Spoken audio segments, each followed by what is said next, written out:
What's up, YouTube? This is Todd Horse with TastyTracker.com. Today I'm going to go over the account page. So on the account page, you can very quickly, very easily add a log. You can only add a log once per day.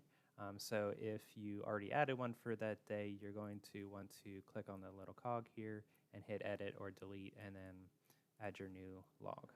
So it will automatically fill in the date for today.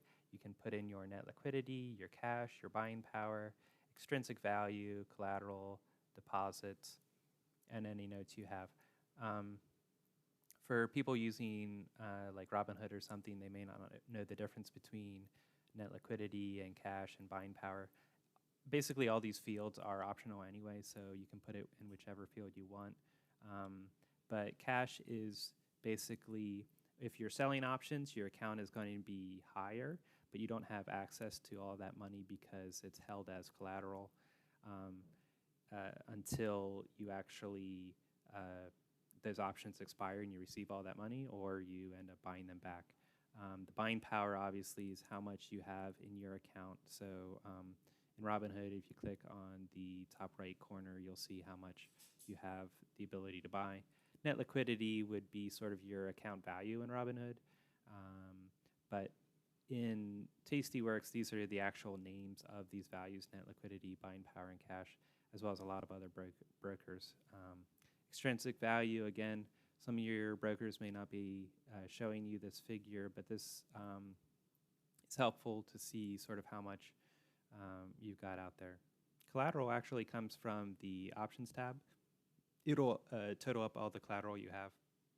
So for this account at this moment, I only have 1,800 deployed, and say I open up a new, say I log in the account tab, then I go open up a couple new positions. I can come back here and hit refresh, and it will automatically go out and get a fresh total of the collateral. So you don't actually have to change this figure manually if you don't want to. So anyway, so I can hit Save Changes, and it will go ahead and update this table. You can see that entry. If I go to add log and say it's tomorrow, it will automatically pre-populate all these fields to what they were the previous day. That's really done because typically things don't change that much from day to day, or at least giving you a base to start off with is easier. Of course, I can tab through here. So, you know, tomorrow I might end up closing out some of my positions, so I might go down to 48.70 or something like that. So it's a little bit easier, but anyway. Okay, so I have this chart here which plots over time.